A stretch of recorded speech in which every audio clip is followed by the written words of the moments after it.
Hello, my dear students, and welcome to Sri Chandra Rank Zone classes.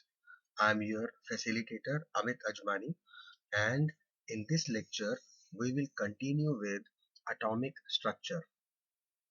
In the previous class, we discussed about atoms, we discussed about the various ways in which and the various people who discovered electrons, protons, and neutrons. And we also discussed about the Thomson's model, the Rutherford model of an atom, and the Niels Bohr model of an atom. Right? I hope you must have gone through each and everything. And let us continue further. We'll start up with atomic number. Now, what exactly is meant by atomic number? The number of protons which are present in one atom of an element, that is known as the atomic number of that element, and it is denoted by letter capital Z. So atomic number is the number of protons in an atom of element. Now this atomic number was discovered by Moseley, right? Quite importantly, all the atoms of the same element have the same number of protons in their nuclei. Therefore, they all will have the same atomic number.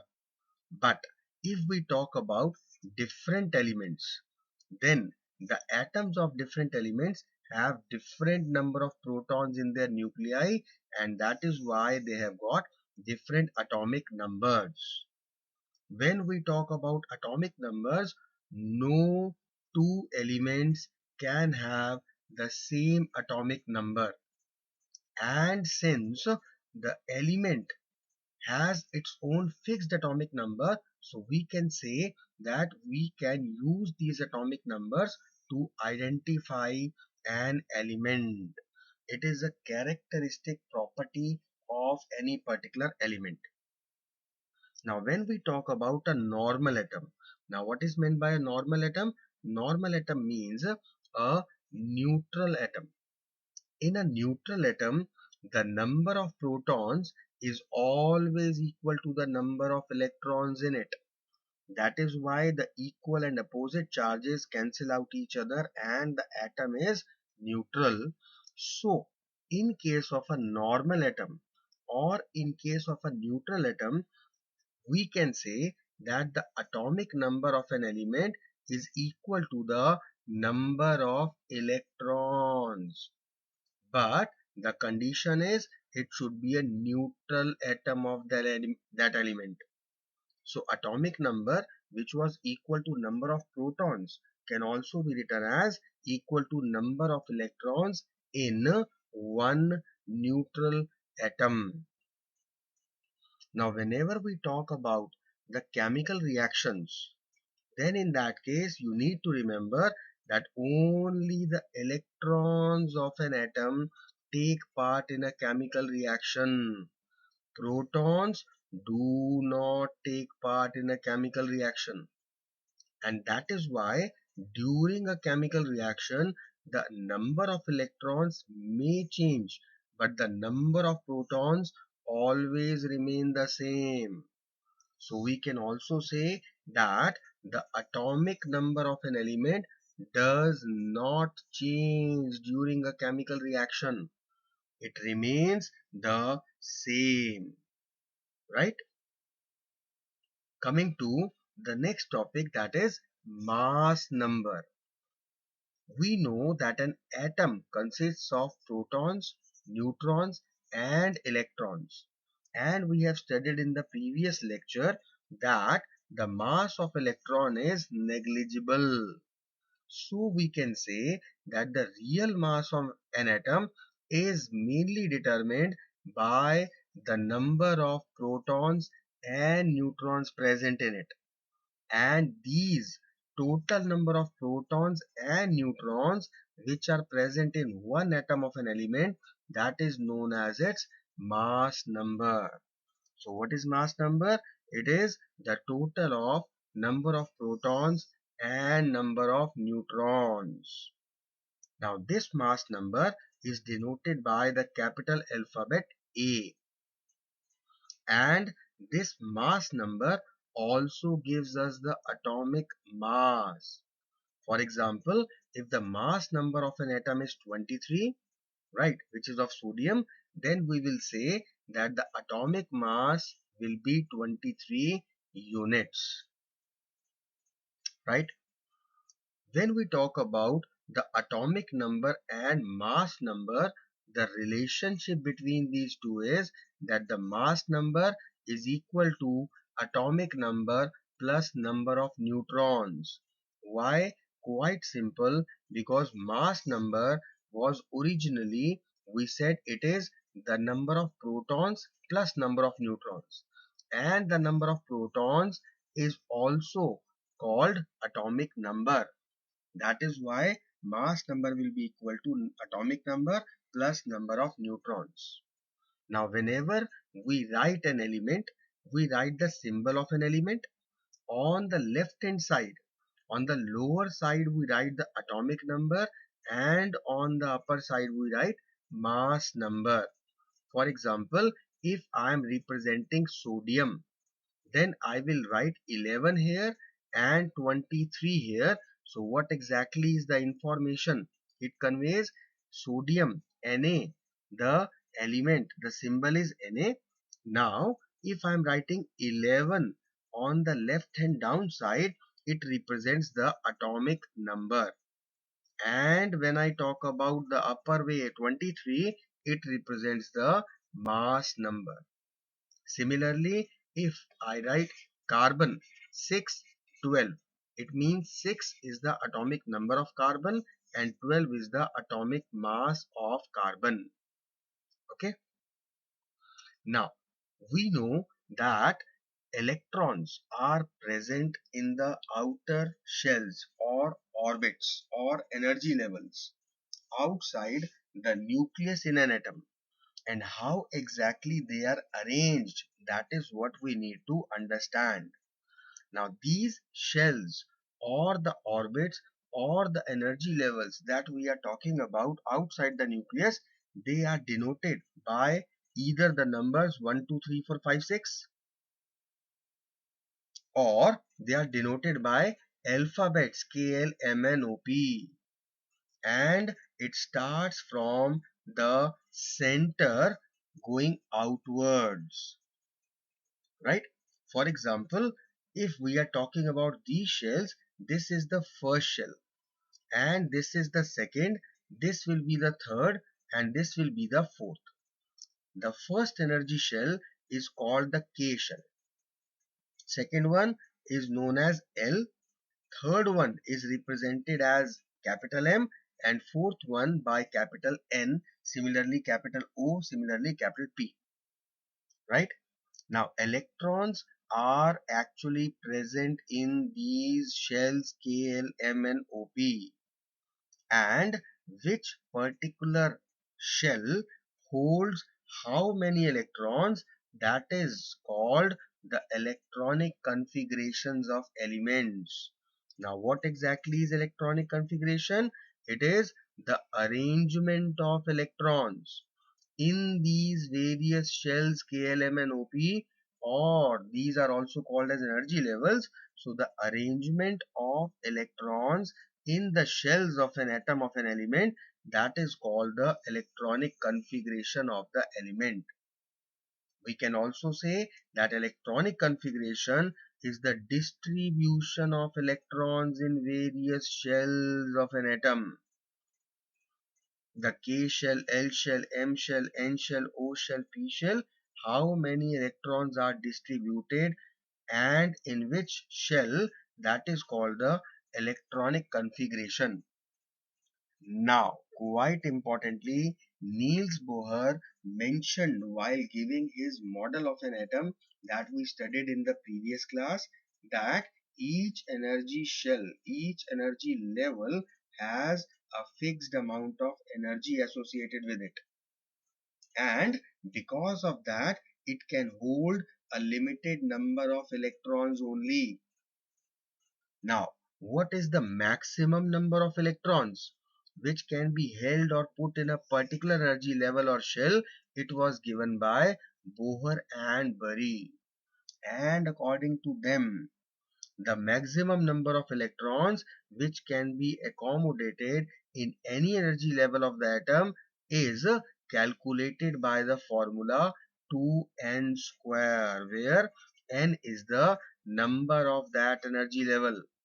For example, if we are talking about K, which is the first energy level, here, since it is the first energy level, we'll keep the value of n to be 1. Now, if we want to calculate the maximum number of electrons in this K shell, the first energy shell, then putting the value n is equal to 1, we will get 2 into square of 1, which becomes 2 into 1, or 2 electrons. So the maximum number of electrons which can be accommodated in the K shell is 2. If we talk about the second energy level, that is the L shell. The first one was the K shell. Now, because L is the second energy level, we will put the value of n to be 2. Once again, putting this value in the formula 2n square, putting the value of n is equal to 2, we'll get 2 into square of 2, which comes out to be 2 into 4, or 8. So the maximum number of electrons in L shell can be only 8, not more than that. Similarly, for the third shell, that is M shell, it is the third shell, we'll put the value of n to be 3 in the formula 2n square. We'll get 2 into 3 square, which comes out to be 2 into 9, that is 18. For the fourth shell, that is N shell, the value of n will be 4. So putting the value of n is equal to 4 in the formula, we get 2 into 4 square, which comes out to be 2 into 16, that is 32. So just to conclude, the K shell can hold maximum 2 electrons, not more than that. It is its maximum capacity. The L shell can hold maximum 8 electrons. The M shell can hold maximum 18 electrons. The N shell can hold maximum 32 electrons. And how we have calculated this maximum number? With this formula 2n square, where n is the number of shell. Now, one more important thing is there is an octet rule. You must be knowing the octet rule. Let us know what exactly it is. Octet rule states that the outermost shell of an atom cannot accommodate more than 8 electrons, even if it has the capacity to accommodate more electrons. For example, in the case of M or N shells, we have just said that they can accommodate 18 electrons and 32 electrons respectively. But the octet rule states that they cannot accommodate more than 8 electrons in their outermost shell. So if they cannot accommodate 8 electrons more than that in their outermost shell, then how is it possible then that they can hold 18 or 32 electrons? The logic, the reason is this word, outermost shell. We cannot have K, L, M, and we can write 2, 8, 20. No, we cannot write it because M cannot have more than 8 electrons. But if it is the outermost shell M we are talking about, then it is the scenario. But if we have one more shell and we have only a single electron in this, now when we talk about this M shell, now it will hold the capacity of 18 electrons. Again, the N will hold maximum 8 if it is the outermost. But if there is one more shell O and we have one electron in that, now N is not the outermost. Now it will accommodate up to 32 electrons, right? So the catch is it should not be outermost shell. If it is outermost, it cannot hold more than 8 electrons. But if it is not outermost, then it can move.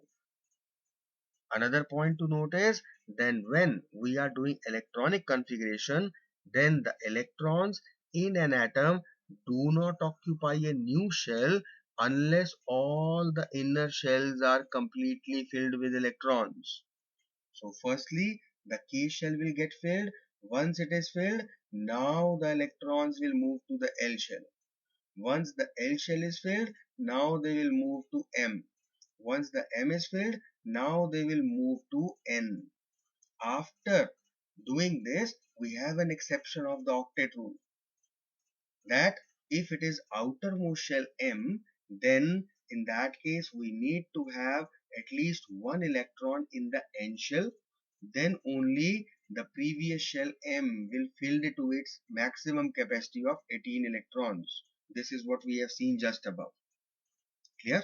So this is electronic configuration.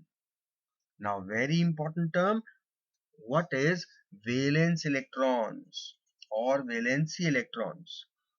Now the outermost electron shell of an atom is also called as valence shell, and the electrons which are present in this outermost shell of an atom, in this valence shell of an atom, they are called valence electrons or valency electrons. Why? Because they will decide the valency of the atom. What is valency? It is the combining capacity of an atom. We will just study after 5 minutes. So just have patience about this valency. If you know, it is good. But if you don't, just wait for 5 minutes. We'll be doing this in detail. So right now, you need to remember, number one, the valence electrons are the electrons which are present in the outermost shell of an atom. Number two, these valence electrons will decide the valency of the atom. And these are only these valence electrons of an atom which take part in any chemical reaction. Now, why is it so? Because they are present in the outermost shell. That is why they have more energy than all the inner electrons of the atom. This we studied in the previous class. Niels Bohr, he said that the shells which are closer to the nucleus will have lesser energy, and the shells which are far away from the nucleus, they will have more energy. Got it? Now, there are certain elements which do not combine with any other element, such as helium or neon or argon, krypton, xenon, radon. These elements are called noble gases or inert gases.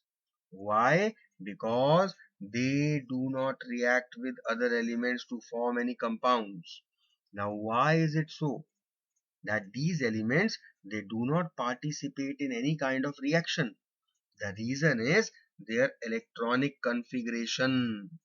The reason for the inertness lies in the fact that these are certain exceptional elements which have their outermost shell fully completed. In the outermost shell, we cannot have more than 8 electrons as per octet rule.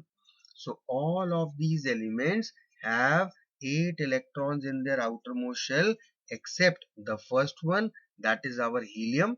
It contains 2 because it has only one shell K, and we know that K can only hold maximum 2 electrons, not more than that. Right? So these are the noble gases or the inert gases: helium, neon, argon, krypton, xenon, radon. The symbols of helium are He, neon Ne, argon Ar, krypton Kr, xenon is Xe, radon is Rn. And their atomic numbers are: helium has atomic number 2, atomic number of neon is 10, argon is 18, krypton is 36, xenon is 54, and radon is 86. So when we will do their electronic configuration, we will find that the number of electrons in their outermost shell, that is their valence shell, this is 8 except helium, which has got 2. And in all these cases, their outermost shell is completely filled to their maximum capacity. And since their outermost shells are completed, that is why they do not react with any other element. And that is why they are called inert or noble gases. So all the noble gases have completely filled outermost shells. And since they do not react with any other element, that is why all the inert gases are always monoatomic. That is, they exist as single atoms. Their atoms and their molecules are just the same. Example: helium, He, neon, Ne, argon, Ar, etc. They all exist in their monoatomic forms. We never have He2. We never have Ne2. Just like O2 and N2 and Cl2 and H2, they do not exist in any other diatomic, triatomic, tetratomic form. They will always be monoatomic, right? So this is the reason for inertness of these gases. They are completely filled outermost shells.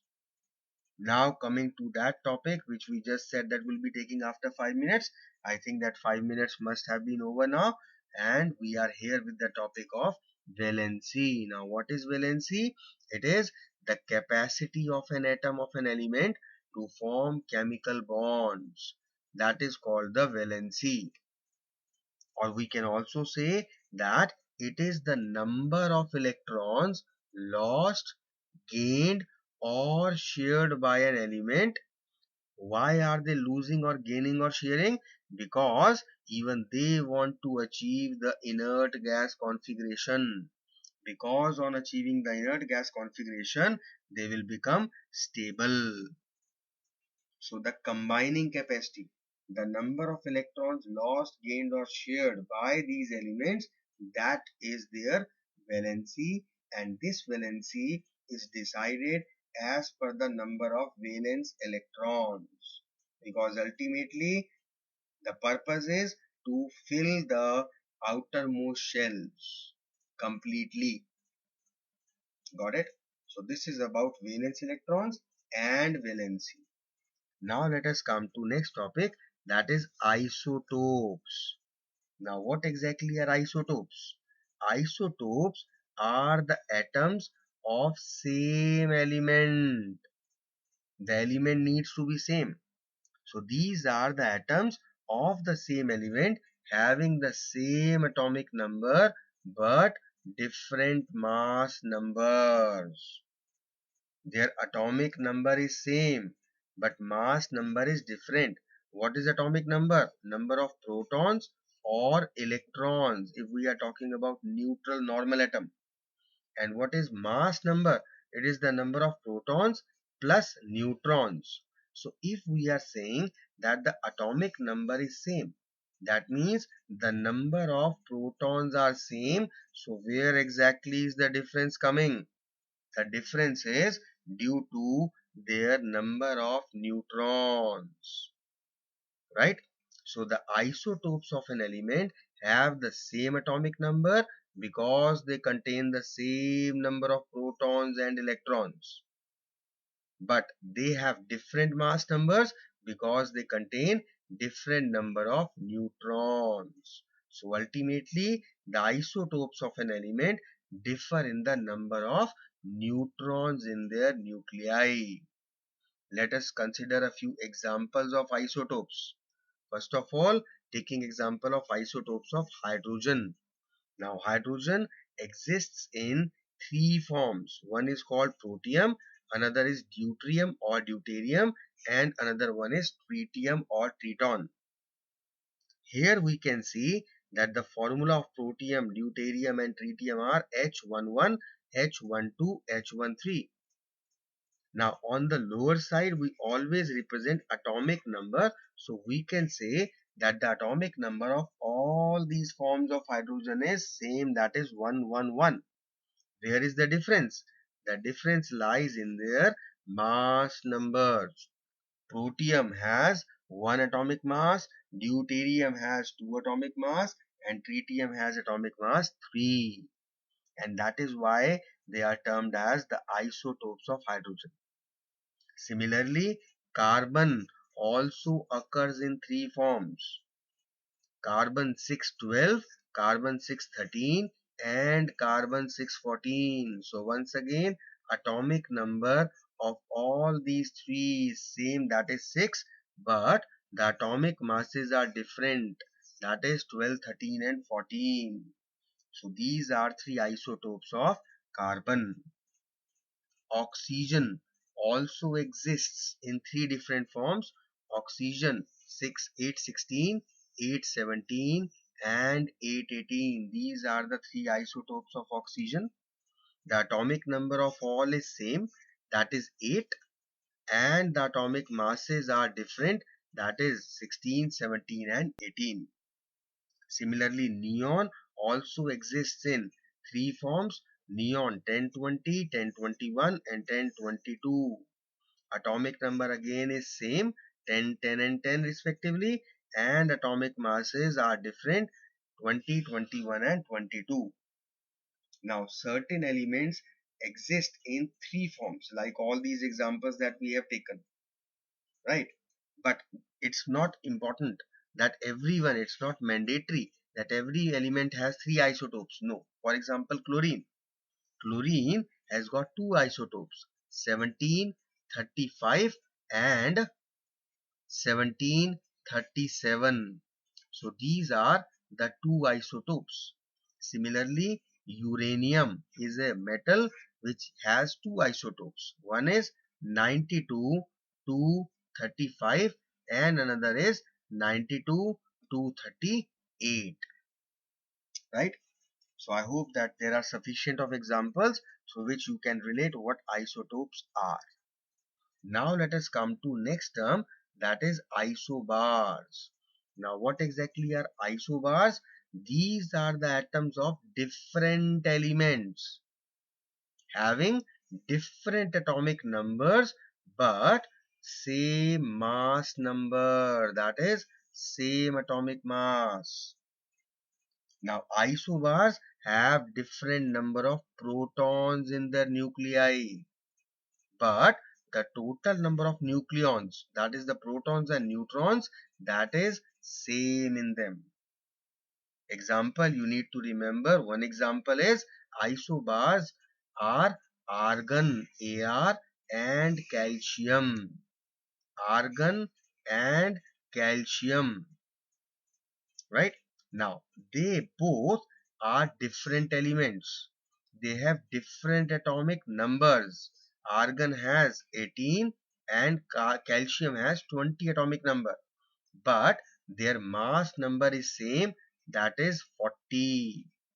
So now we can see that the atomic masses are same but the atomic numbers are different. So these are two isobars. Clear to all? Next are isotones. Now what are isotones? These are atoms of different elements which contain the same number of neutrons. Examples are nitrogen and oxygen. Both of them contain 8 neutrons, right? They contain 8 neutrons.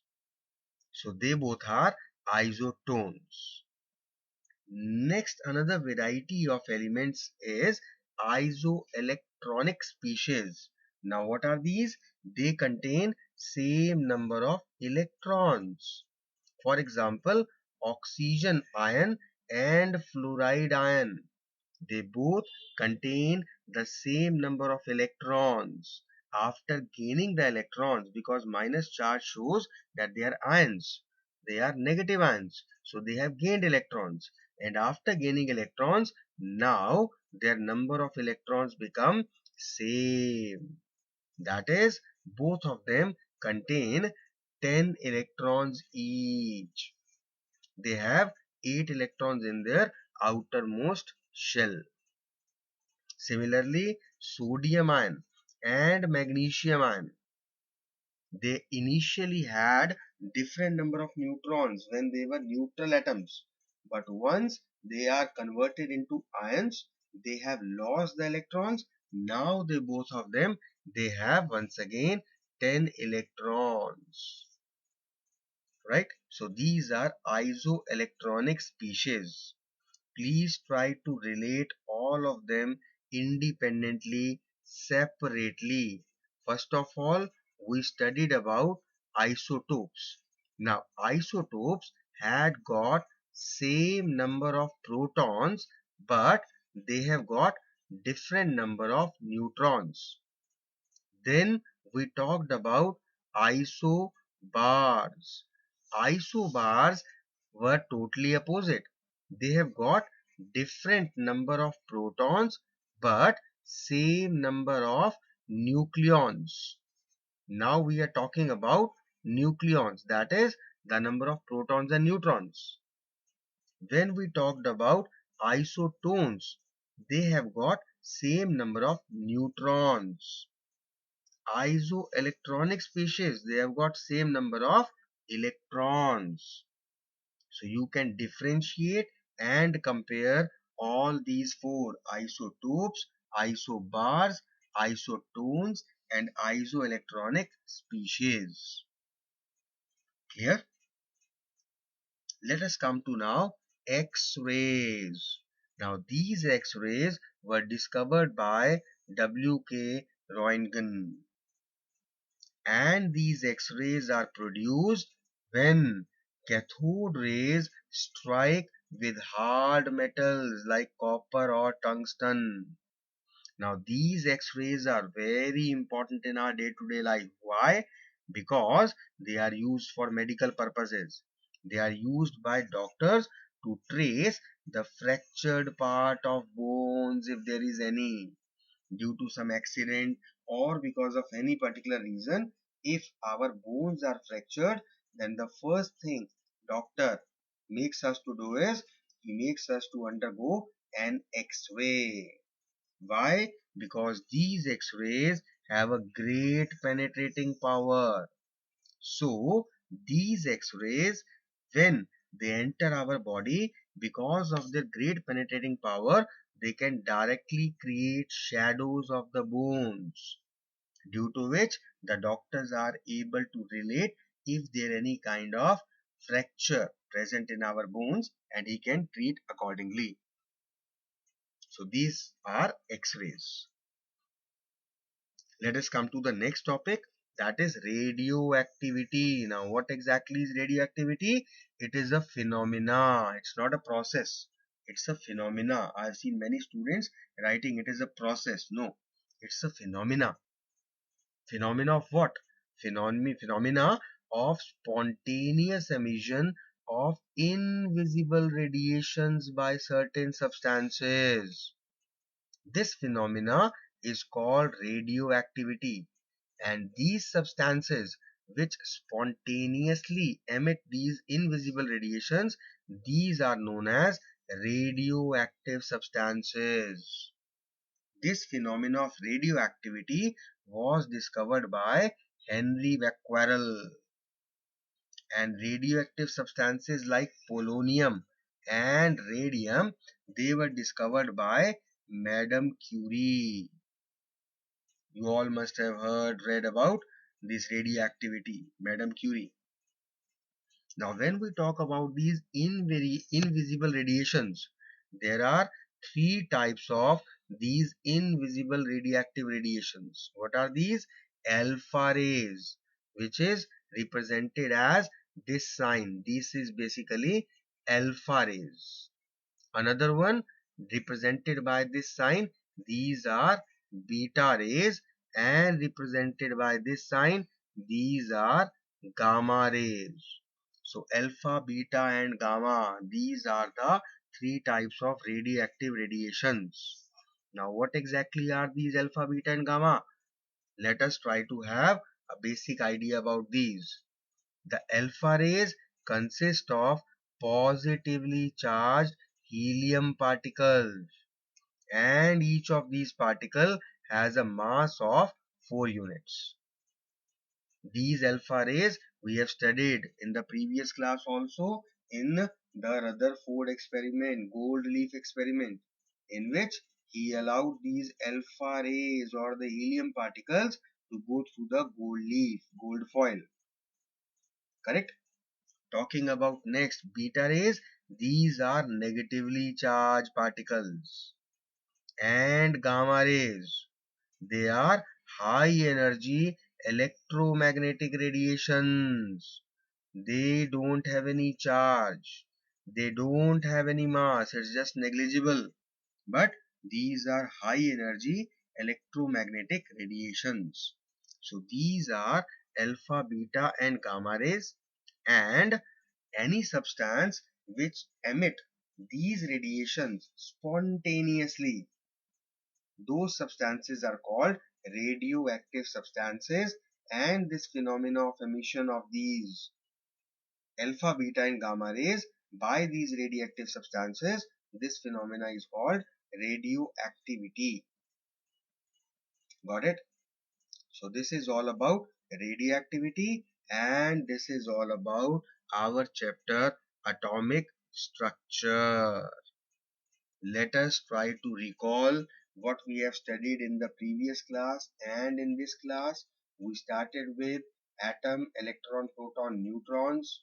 We talked about basic things about electron, proton, neutrons, how they were discovered, what were the various characteristics regarding the masses and the charges of electron, proton, neutron, their location we studied, that protons and neutrons are present in the nucleus, in the center of the atom of an element, and electrons are present in the outermost shells, in the outer shells, right, which are also known as energy levels or orbits. Then we studied about the Thomson model of an atom, that Christmas pudding, plum pudding model it is called. We saw the drawback. Then we studied about the Rutherford's experiment, how he conducted his gold leaf experiment, what were his observations and what were the conclusions he drew, and the model, the Rutherford model that he gave based on his conclusions.